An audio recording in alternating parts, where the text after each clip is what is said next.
Hey everyone, ready for another deep dive?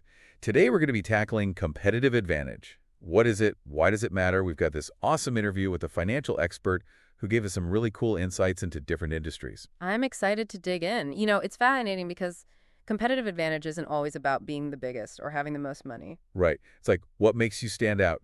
What's your secret sauce? Exactly. Sometimes those advantages come from the most surprising places. Like, did you know that a huge percentage of motels in the U.S. are owned by Indian Americans?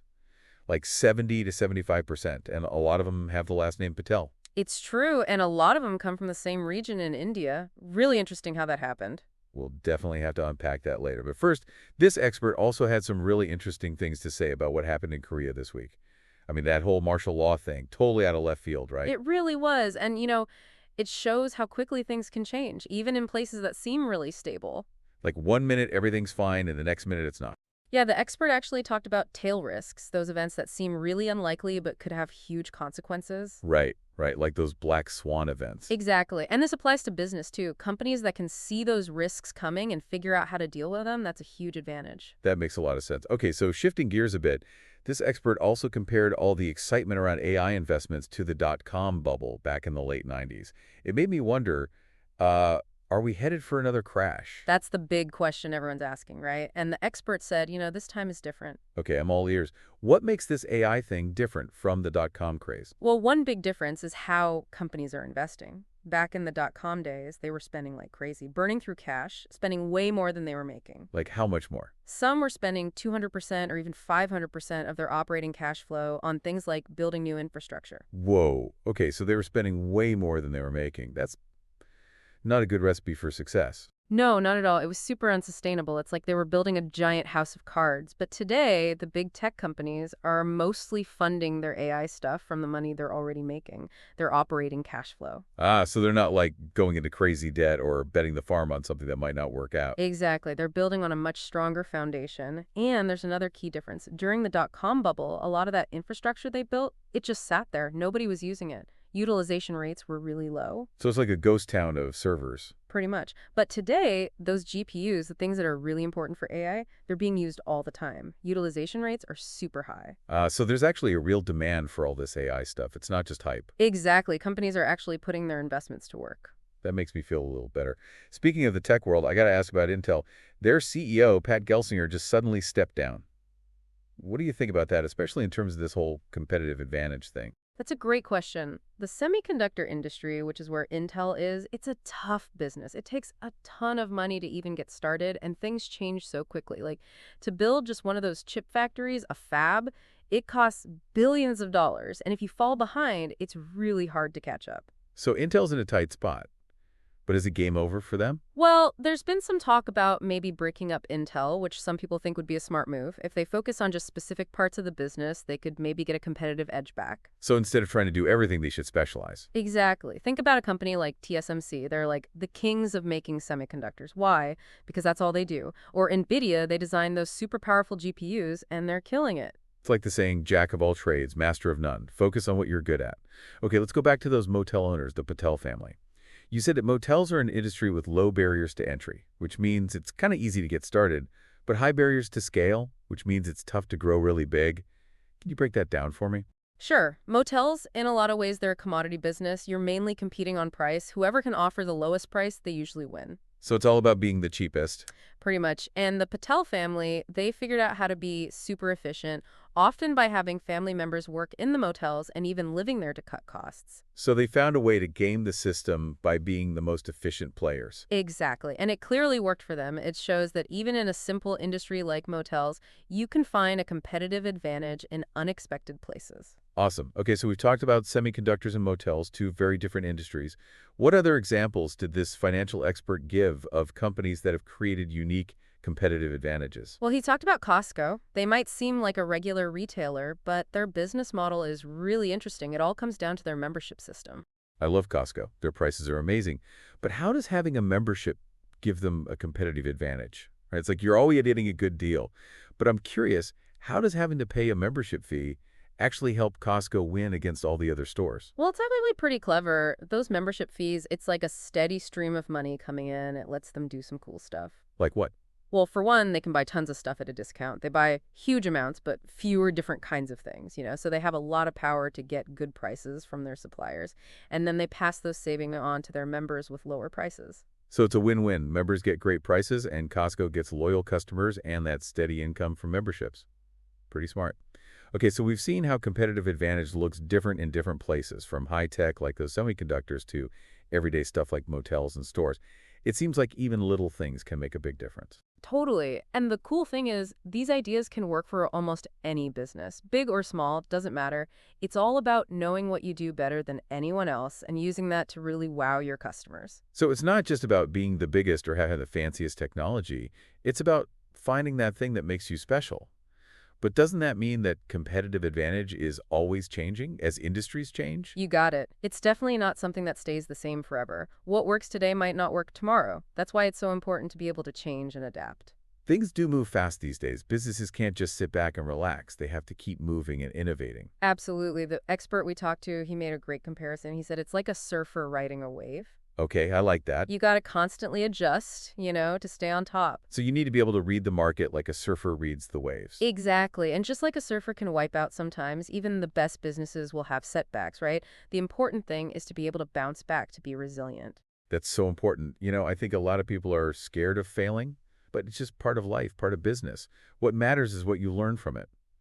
This expert actually said that failure can be the best teacher. He did. He said it makes you rethink things, and that often leads to even better solutions. So failing isn't the end of the world. It's a chance to learn and get stronger. Exactly. And he also talked about how important it is to keep learning new things and coming up with new ideas.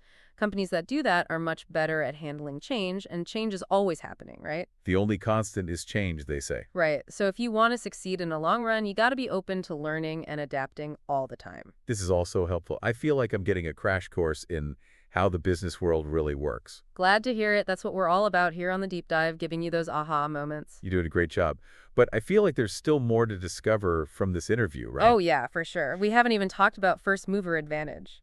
Right. The idea that being the first to do something gives you a big advantage, like being the first to market with a product. We hear all the time about these pioneers companies. Yep. But this expert, he had a really interesting take on that. He said that being first isn't always a good thing. Sometimes it can actually be a disadvantage. Really? How so? Now I'm curious. Well, think about it. If you're the first one to do something, you're basically figuring it out as you go. You're going to make mistakes, right? And those mistakes can be costly. Later on, other companies can learn from your mistakes and do it better.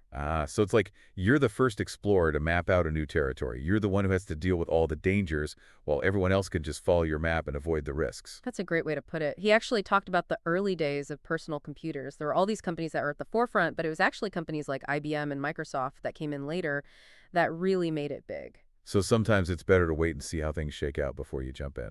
It all depends on the situation.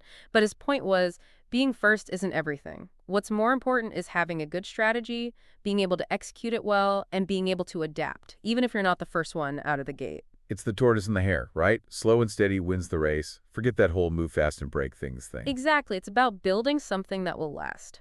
Now, this expert also talked about something that's super important in any industry, building good relationships. Oh yeah, that's classic business advice, right? It's all about who you know. Yeah, networking is important, but he said it's about more than just collecting business cards.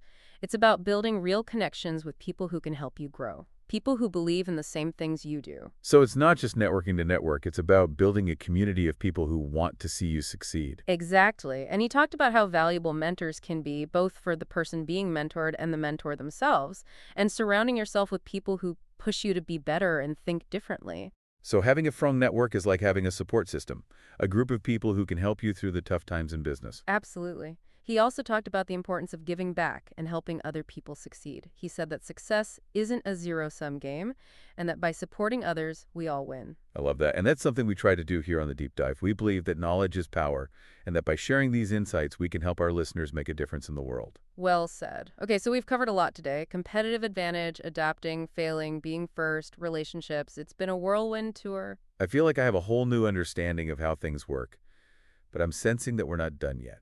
You're right. We haven't even gotten to his thoughts on the future of work and automation, which is a big topic these days. Oh yeah, everyone's talking about robots taking our jobs.